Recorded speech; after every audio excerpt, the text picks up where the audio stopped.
Quem é sábio segundo as Escrituras? Na lição de hoje, lição de número 9, nós vamos nos debruçar sobre o capítulo 28 do livro de Jó, onde o protagonista faz uma análise entre a ciência humana e a sabedoria. O autor, durante a sua reflexão pessoal, depois dos discursos de seus amigos, acabam nos apresentando não só a diferença entre a inteligência humana e a sabedoria, como também nos orienta a respeito do procedimento e da conduta do verdadeiro homem sábio. Fique conosco, vai começar mais uma aula de Escola Bíblica Dominical.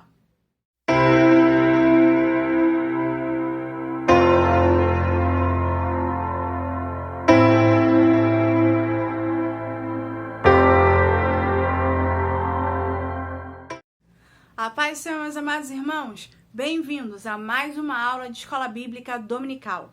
Hoje nós vamos estudar a lição de número 9, que tem por título Jó e a inescrutável sabedoria de Deus. O texto base que sustenta a lição de hoje se encontra em Jó, capítulo 28, do versículo 1 ao versículo 28. O versículo destaque que eu vou colocar aqui nesta aula se encontra em Jó, capítulo 28, apenas o versículo de número 28. Se você quiser trabalhar com o versículo-chave deste tema, ele se encontra no versículo de número 23, também do capítulo de número 28. Entendido isso, eu convido você e a sua amada família a mais uma vez me acompanharem na leitura oficial de hoje.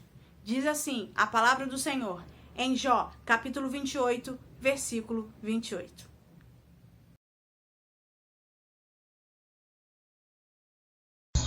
Mas disse ao homem, eis que o temor do Senhor é a sabedoria, e apartar-se do mal é a inteligência. Vamos lá? O capítulo de número 28, ele delimita, ele encerra aquele período de discursos e diálogos entre Jó e seus amigos.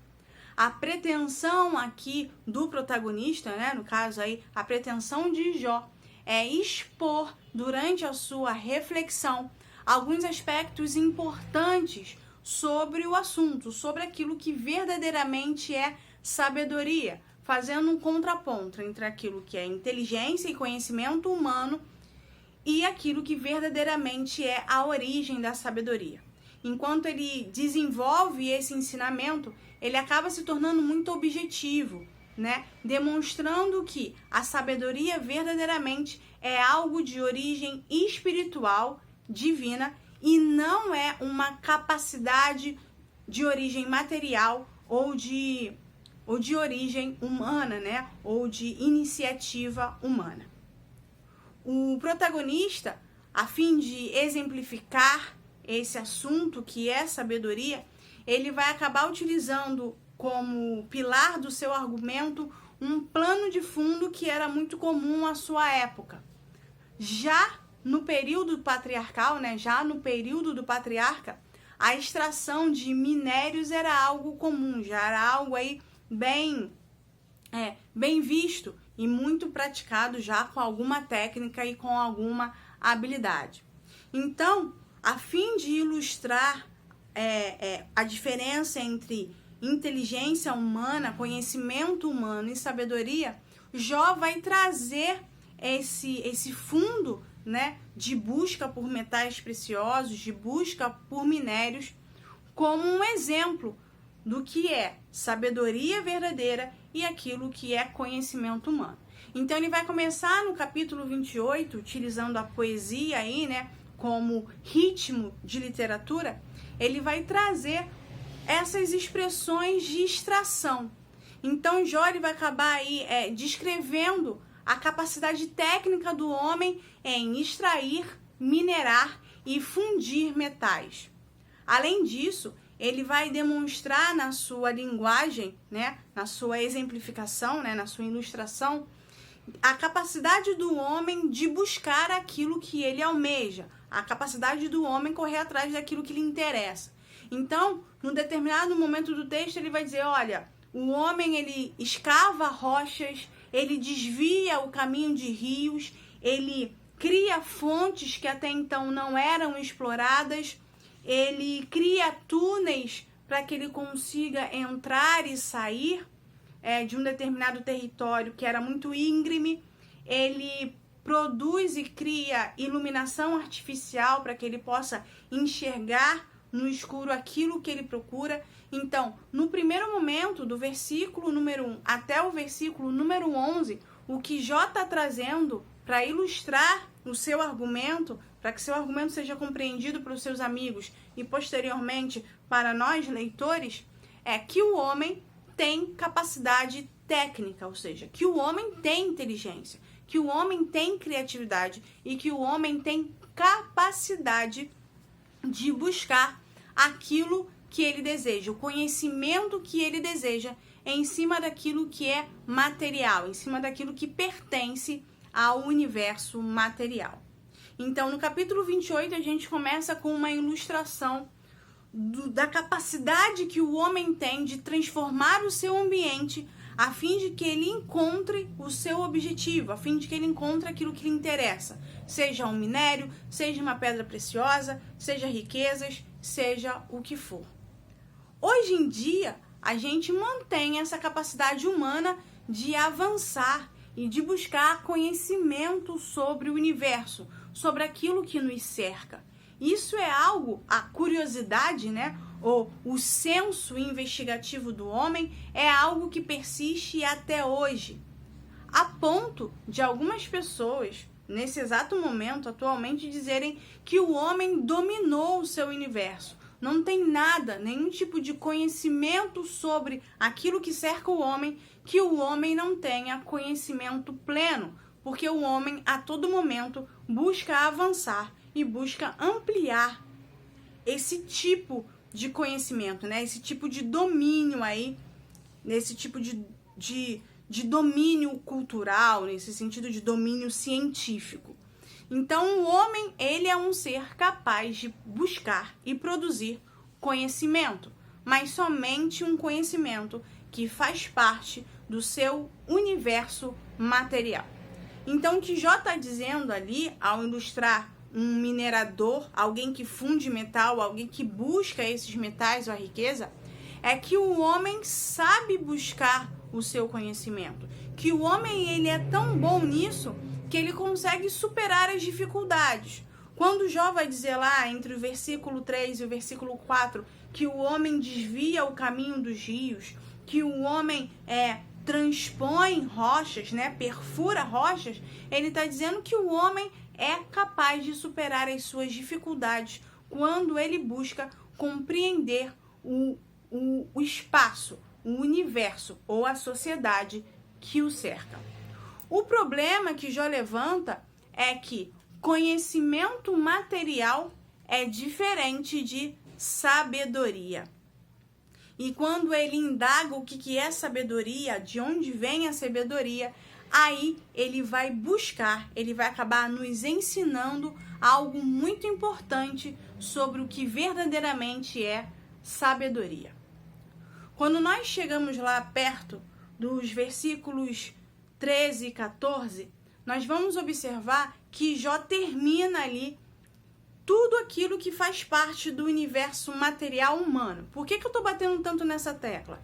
Porque é importante aqui para mim que você entenda o que Jó está falando, para você entender o conteúdo espiritual que está sendo transmitido.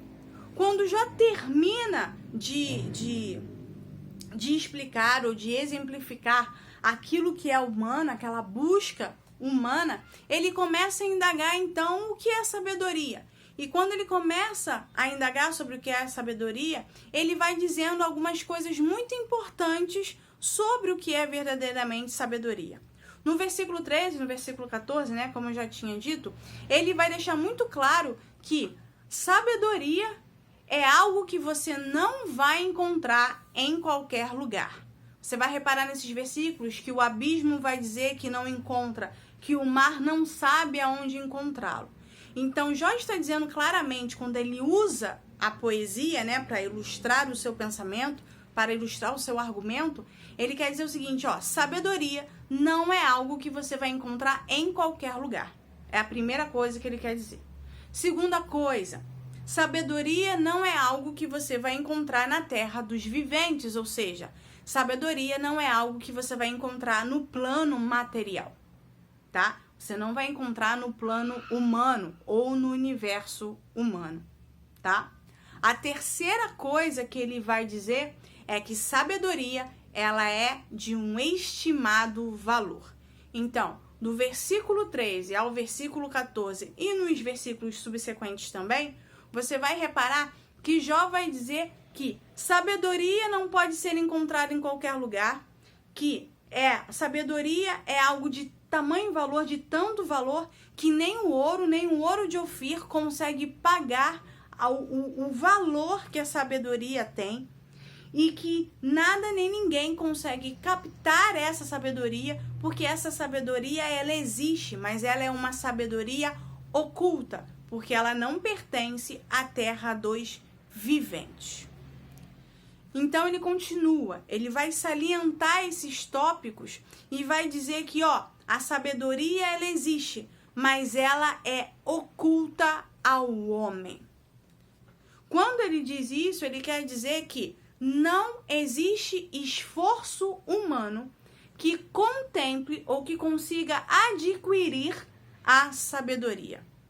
Então, um homem sábio, ele não é um homem sábio por esforço próprio ou por capacidade própria. Um homem culto, ele é um homem que conseguiu atingir um determinado conhecimento por esforço próprio. Um homem técnico é um homem que conseguiu esse tipo de conhecimento através do esforço próprio. Do quê? Do estudo, da faculdade, da pesquisa, do autoconhecimento, daquilo que está ao alcance do homem. Mas a sabedoria, não. A sabedoria não é algo que o homem consegue pagar ou adquirir pelas suas próprias forças. Então, já aqui, ele faz aqui um contraste entre aquilo que é conhecimento humano, conhecimento material, aquilo que faz parte do universo humano e aquilo que é sabedoria. Tudo bem até aqui? Então vamos lá. Ele continua dizendo, sabedoria é algo oculto, que nenhum esforço humano vai conseguir adquirir, vai conseguir trazer para si, vai conseguir pagar. A única forma e a única maneira de se ter sabedoria é ter conhecimento daquele que tem sabedoria. O que ele está dizendo aqui? Num determinado momento, dos versículos 20, ali depois ali dos versículos 16, 17, chegando ali no capítulo 20, no versículo 20, ele vai deixar muito claro que Deus é aquele que tem a sabedoria. Por que Deus é aquele que tem a sabedoria? Porque Deus é aquele que consegue achar a sabedoria. Porque Deus, ele é o criador de todas as coisas. Ele é o criador tanto do universo material quanto o criador do universo espiritual. Isso quer dizer que Deus tem o pleno conhecimento de todas as extremidades da Terra, e não só da Terra, mas tem o conhecimento de toda a extremidade do universo. Isso significa que aquilo que é oculto para o homem, aquilo que o homem não entende, Deus tem um conhecimento pleno. Logo, se a sabedoria é algo que fica oculta ao homem, o único que consegue ter a sabedoria e vislumbrar a sabedoria é o próprio Deus. Então, a única forma do homem atingir ou alcançar a sabedoria é se submetendo a Deus. Ao longo do capítulo 28, ele vai deixar muito claro que a busca por Deus, a busca em conhecer a Deus, é que verdadeiramente transforma o homem em um homem sábio. Não é o conhecimento humano, mas sim a busca por Deus através daquilo que lhe foi ensinado pelas Escrituras. E como eu conheço a Deus? Quando eu passo a buscá-lo e seguir as suas leis, e seguir ali os seus desígnios, seguir a sua lei. E isso faz muito sentido. Se a gente voltar nas primeiras aulas, eu deixei muito claro para vocês que Jó era considerado um homem sábio, ao ponto de pessoas irem ao encontro dele. Isso porque Jó o tempo todo se colocava submetido àquilo que Deus dizia ou àquilo que a lei de Deus o orientava. Isso o tornava sábio. O fato dele não se desviar da orientação divina e sempre ter a orientação de Deus ou a lei de Deus como um norte. Ou seja, se ele sabia que algo ia contra Deus ou que algo caracterizaria pecado, ele evitava aquele caminho porque ele entendia que a orientação deve ser sempre orientada pelo norte. E o norte era a lei de Deus. Então Jó tinha um pleno conhecimento, tinha plena consciência de que a sabedoria dele, ou aquilo que o mantinha vivo até aquele momento, era o fato dele se submeter o tempo todo a Deus. E por que ele vai fazer esse contraste entre a sabedoria humana e a origem da sabedoria? Porque se você reparar em todos os discursos que houve entre Jó e seus amigos, sempre foi indagado o fato de haver ou não sabedoria nas palavras de Jó. Se você for minimalista nos diálogos, retornar com mais atenção, você vai reparar que o tempo todo os amigos vão indagar a sabedoria, que ele era um homem sábio, que a sabedoria é voltada para Deus e que naquele momento ele não era lido nele a sabedoria que ele expressava no passado. Isso por quê? Porque Jó, naquele momento, ele estava vivendo uma situação diferente daquilo que lhe foi ensinado. E segundo, as respostas que lhe eram dadas eram respostas humanas, meramente humanas, que não se aplicavam à sua tragédia, que era uma tragédia de origem espiritual. Então, no capítulo 28, quando Jó faz essa análise entre conhecimento humano e sabedoria, ele chega à seguinte conclusão: eu era considerado um homem sábio porque eu me submetia a Deus, tá? Era isso que fazia dele um homem sábio, um homem certo, porque ele podia até não saber o caminho, mas ele sabia o que ele deveria evitar para não contrariar a Deus ou para não pecar contra Deus. Então Jó chega no final do capítulo 28 entendendo que a fonte da sabedoria é o próprio Deus. Primeiro, porque Deus é o único que pode alcançá-la, ele é o único que a tem, porque mas a sabedoria está oculta ao homem, mas nada fica oculto a Deus. Então ele entende que a fonte da sabedoria é Deus. Segunda coisa, ele entende que aquilo que ele não pode compreender, o único que tem conhecimento completo é Deus. Então ele deve se submeter a Deus para que ele possa ter sabedoria, ele possa ter uma conduta sábia, tá? Então, o patriarca Jó vai definir sabedoria como conhecimento de Deus e submissão às leis e aos desígnios dele. É por isso que no versículo 28, o versículo de conclusão do capítulo 28, ele vai dizer que ao homem, tudo que resta ao homem é o quê? É se submeter, é temer a Deus, ou seja, é respeitar aquilo que foi definido por Deus e se sujeitar a ele e apartar-se do mal. O versículo 28 diz justamente isso, que a sabedoria é temer a Deus, ou seja, é respeitar aquilo que Deus estabeleceu. E a segunda coisa, o que expressa inteligência ao homem, é desviar-se do mal. Por quê? Saber a diferença entre aquilo que é bom e aquilo que é ruim é uma faculdade, é uma capacidade humana.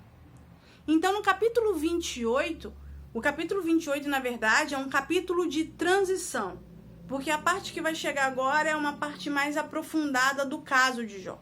O que Jó faz no capítulo 28 é definir para os seus amigos aquilo que ele foi questionado ao longo dos seus discursos com relação ao seu procedimento sábio ou a um procedimento sábio que os seus amigos achavam que ele deveria tomar.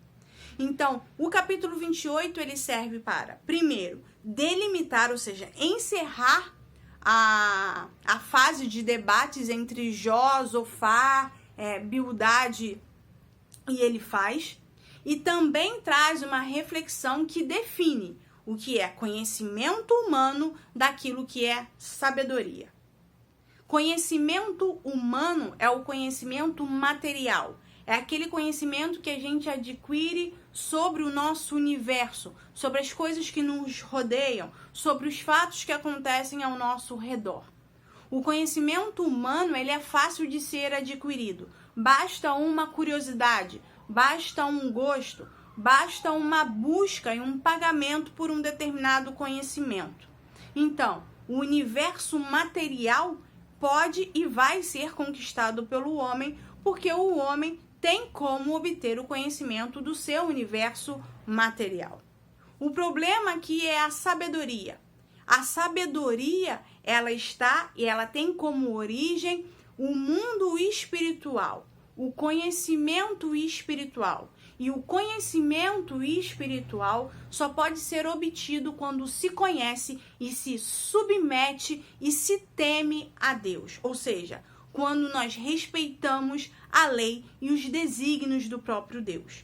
E como eu respeito os desígnios do próprio Deus? Quando eu conheço a Deus. E através do que eu conheço a Deus? Através da sua Santa Escritura. Então, um homem sábio não necessariamente é cheio de conhecimento humano, tá? E um homem cheio de conhecimento humano não é necessariamente um homem sábio.